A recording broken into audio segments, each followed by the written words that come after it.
வாலி திரைப்படத்தின் மூலம் ரசிகர்களை வசிகம் செய்தவர். குஷி திரைப்படத்தின் மூலம் ரசிகர்களை குதூகலப்படுத்தியவர். நியூ படத்தின் மூலம் தமிழ் சினிமாவில் புது ட்ரெண்ட் செட்டை உருவாக்கியவர். இன்று தமிழ் சினிமாவில் உச்ச நட்சத்திரங்களாக உயர்ந்து நிற்கும் அஜித் குமார், விஜய் அவர்கள் வளர்ந்து கொண்டிருந்த காலத்தில் அஜித் அவர்களுக்கு வாலி என்ற மாபெரும் வெற்றி படத்தையும், விஜய் அவர்களுக்கு குஷி என்ற மாபெரும் வெற்றி படத்தையும் கொடுத்து அவர்களின் ஹீரோ இமேஜையும் அவர்களின் சினிமா மார்க்கெட் கேரியரையும் உயர்த்தியவர். எந்த இயக்குநர்களின் சாயலும் இல்லாமல் தனக்கென தனிப்பாதையில் முத்திரை பதித்த மாபெரும் இயக்குனர் நடிகர் எஸ்.ஏ. சூர்யா அவர்களின் வரலாறை காணலாம்.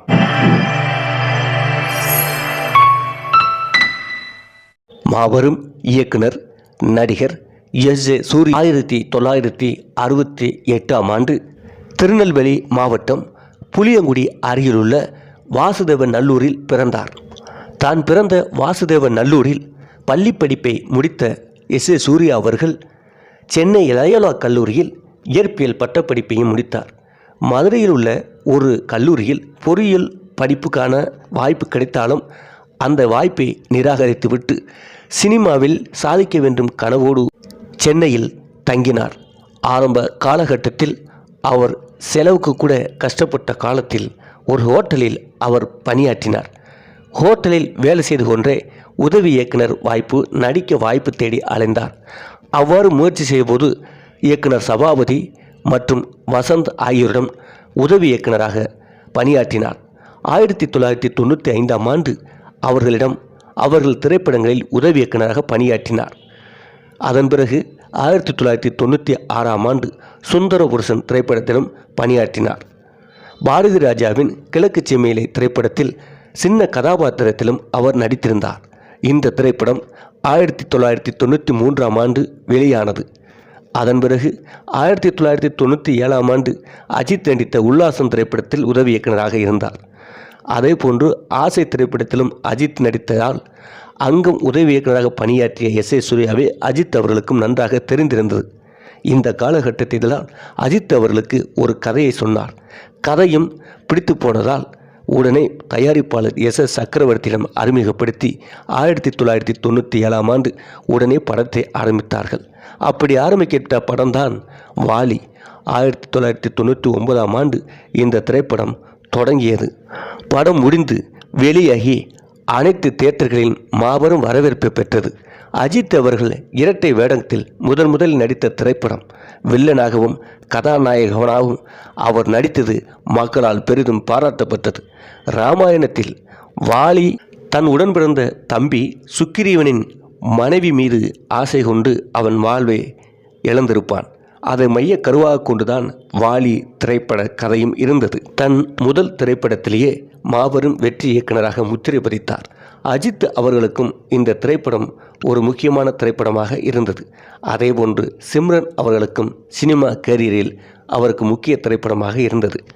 அதன் பிறகு இரண்டாவது திரைப்படமாக ஏ.எம். ரத்னம் தயாரிக்க விஜய் அவர்கள் கதாநாயகனாகவும் ஜோதிகா அவர்கள் கதாநாயகியாகவும் நடித்த குஷி திரைப்படத்தை இயக்கினார். இந்த திரைப்படமும் மாபெரும் வெற்றி படமாக அமைந்தது. வாலி திரைப்படத்திலே ஜோதிகா இன்னொரு நாயகியாக அறிமுகமாயிருப்பார். இந்த திரைப்படத்தில் முழு நாயகியாக நடித்திருப்பார். இந்த திரைப்படமும் மாபெரும் வெற்றி பெற்ற படமாக அமைந்தது. நடிகர் விஜய் அவர்களுக்கும் நடிகை ஜோதிகா அவர்களுக்கும் முக்கிய திருப்புமுனையாக இந்த திரைப்படம் அமைந்தது. இவ்வாறு 2 திரைப்படங்கள் தொடர்ந்து வெற்றி திரைப்படங்களாக கொடுத்தார். அதன் பிறகு நியூ என்ற பெயரில் மீண்டும் அஜித் அவர்களை வைத்து இயக்க முயற்சி செய்தார். எல்லாம் பேசி முடித்த நிலையில் அஜித் அவர்களுக்கு கால்ஷீட் பிரச்சனை இருந்ததனால் அவரால் நடிக்க முடியாமல் போனது. இதனால் எஸ்.ஏ. சூர்யாவே கதாநாயகனாக நடித்தார். அந்த திரைப்படம் மாபெரும் வெற்றி படமாக அமைந்தது. இயக்குனராக இருந்த அவர் கதாநாயகனாக ஒரு நடிகராக தனி முத்திரை பதித்தார். பிறகு குஷி படத்தை தெலுங்கில் ரீமேக் செய்தார். பவன் கல்யாண் கதாநாயகனாக நடிக்க பூமிகா கதாநாயகியாக நடித்தார். ஆனால் தமிழில் வெற்றி பெற்ற அளவிற்கு தெலுங்கில் எதிர்பார்த்த வெற்றியை பெறவில்லை. பின்னர் மீண்டும் தமிழில் ஆ ஆ என்று அன்பே ஆறுயிரை என்ற திரைப்படத்தை இயக்கினார்.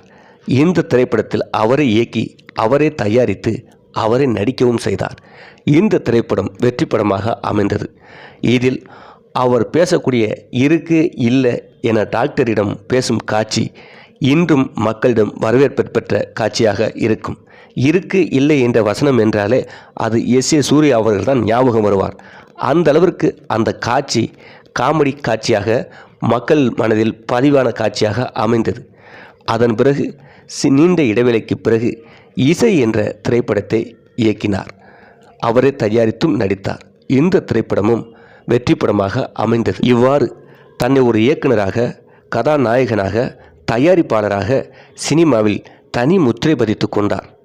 அதன் பிறகு தொடர்ந்து பல படங்களில் கதாநாயகனாக நடிக்கும் வாய்ப்பு கிடைத்தது.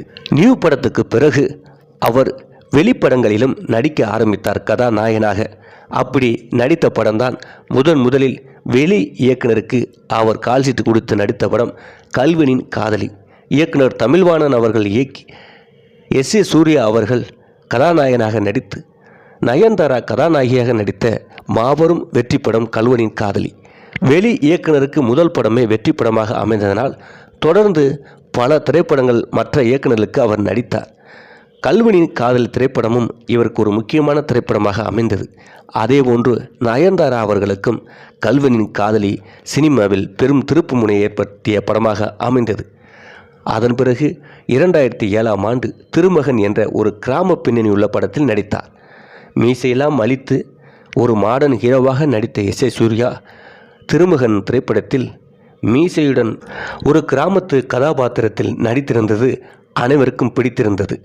அதன் பிறகு அதே ஆண்டு வியாபாரி என்ற திரைப்படத்திலும் நடித்தார். 2017ஆம் ஆண்டு ஸ்பைடர், 2017ஆம் ஆண்டு மெர்சல், 2021ஆம் ஆண்டு மாநாடு ஆகிய படங்களில் அவர் வில்லன் கதாபாத்திரம் நடித்து தனி முத்திரை பதித்தார். 2022ஆம் ஆண்டு டான், 2023ஆம் ஆண்டு மார்க் ஆண்டனி, 2022இல் கடமை செய், 2023ஆம் ஆண்டு ஜிகர்தண்டா, XXX ஆகிய திரைப்படங்களில் மீண்டும் கதாநாயகனாக நடித்தார். இந்த திரைப்படங்களும் மாபெரும் வெற்றி படங்களாக அமைந்தது. இவருடைய உடல் மொழி, இவர் பேசக்கூடிய வசனங்கள் எந்த நடிகரின் சாயல் இல்லாமல் சினிமாவுக்கு புதிதாக இருக்கும். கதாநாயகனாக நடித்தாலும், காமெடி காட்சிகளில் நடித்தாலும், வில்லன் கதாபாத்திரத்தில் நடித்தாலும் ஒரு பாசிட்டிவ் எனர்ஜி இவர் நடிப்பில் இருக்கும். அதனால் சாதாரண காட்சிகள் கூட இவர் நடிக்கிற நடிப்பின் காரணமாக அது அழகான காட்சியாக மாறிவிடும். அந்தளவுக்கு திறமையான நடிகர். அதே போன்று ஒரு கதாபாத்திரத்தில் நடிக்கிறார் என்றால் அந்த கதை சாதாரண கதையாக இருந்தாலும் இவர் நடிப்பதனாலேயே அது மெருகேறிவிடும். அப்படி பல திரைப்படங்களை சொல்லலாம். சில திரைப்படங்களில் இந்த இடத்தில் எஸ்.ஏ. சூர்யா அவர்கள் நடிக்காமல் வேறு யார் நடித்திருந்தாலும் இந்த படம் வெற்றி பெற்றிருக்காது என்று சொல்லும் அளவுக்கெல்லாம் பல திரைப்படங்கள் இருக்குது. அதில் சமீபத்தில் வெற்றி பெற்ற மாநாடு திரைப்படத்தை சொல்லலாம். போலீஸ் அதிகாரியாக எஸ்.ஏ. சூர்யா அவர்கள் மிரட்டிய அந்த படத்தில் வேறு எந்த நாயகனை போட்டிருந்தாலும் அது அந்த அளவுக்கு சிறப்பாக இருந்திருக்காது. வெற்றி பெறுவது கடினமாக இருந்திருக்கும். எஸ்.ஏ. சூர்யா என்ற ஒரு நாயகன் அங்கு நடித்ததனால தான் அந்த திரைப்படம் வெற்றி பெறுவதற்கு இன்னொரு காரணமாக இருந்தது. அந்த அளவுக்கு அந்த கதை, அந்த கதாபாத்திரத்தில் ஒன்றி நடிக்கும் மாபெரும் ஒரு எனர்ஜி மிக்க ரசிகரிடம் பாசிட்டிவ் சிந்தனையை தூண்டக்கூடிய இயக்குனர், நடிகர் எஸ்.ஏ. சூர்யா அவர்கள். நடிகராக அவர் நடித்த திரைப்படங்களை காணலாம். 1988ஆம் ஆண்டு நெத்தியடி என்ற திரைப்படத்தில் ஒரு சிறு கதாபாத்திரத்தில் நடித்திருந்தார். இதுதான் அவர் நடித்த முதல் திரைப்படம். 1993ஆம் ஆண்டு கிழக்கு சீமையிலே திரைப்படத்தில் ஒரு சிறு கதாபாத்திரத்தில் நடித்திருந்தார். 1995ஆம் ஆண்டு ஆசை திரைப்படத்தில் ஒரு ஆட்டோக்காரர் வேடத்தில் நடித்தார். 2000ஆம் ஆண்டு குஷி திரைப்படத்திலும் அந்த கதையை ஓப்பனிங்கில் சொல்லும் ஒரு சிறு வேடத்தில் அவர் நடித்தார். 2004ஆம் ஆண்டு நியூ படம் மூலம் அவர் கதாநாயகனாக அறிமுகமானார். 2005ஆம் ஆண்டு அன்பே ஆரூரே, மகா நடிகன் ஆகிய திரைப்படங்களில் நடித்தார். 2006ஆம் ஆண்டு கல்வனின் காதலி, டிஷ்யூம் ஆகிய படங்களிலும், 2007ஆம் ஆண்டு வியாபாரி, திருமகன் ஆகிய படங்களிலும், 2009ஆம் ஆண்டு நியூட்டனின் 3ஆம் விதி திரைப்படத்திலும், 2012ஆம் ஆண்டு நண்பன் திரைப்படத்திலும், 2015ஆம் ஆண்டு இசை, 2016ஆம் ஆண்டு இறைவி, 2017ஆம் ஆண்டு ஸ்பைடர், மெர்சல், 2019ஆம் ஆண்டு மொன்ஸ்டர், 2021ஆம் ஆண்டு நெஞ்சம் மறப்பதில்லை, மாநாடு, 2022ஆம் ஆண்டு டான், கடமையைச் செய், 2023ஆம் ஆண்டு வாரிசு, பொம்மை, Mark Antony, jigarthanda, triple X ஆகிய திரைப்படங்களில் நடித்தார். திரு எஸ். ஏ. சூர்யா அவர்கள் இயக்கிய திரைப்படங்களை காணலாம். 1999ஆம் ஆண்டு வாலி தமிழ் பதிப்பு, 2000ஆம் ஆண்டு குஷி தமிழ் பதிப்பு, 2001ஆம் ஆண்டு குஷி தெலுங்கு ரீமேக், 2003ஆம் ஆண்டு குஷி இந்தி ரீமேக், 2004ஆம் ஆண்டு நியூ தமிழில் வெளியானது. அதை 2004ஆம் ஆண்டு நானி கதாநாயகனாக நடித்து தெலுங்கில் இந்த திரைப்படம் ரீமேக் செய்யப்பட்டது. 2005ஆம் ஆண்டு அன்பே ஆருயிரே, 2009ஆம் ஆண்டு புலி, 2015ஆம் ஆண்டு இசை ஆகிய திரைப்படங்களை இயக்கியிருக்கின்றார்.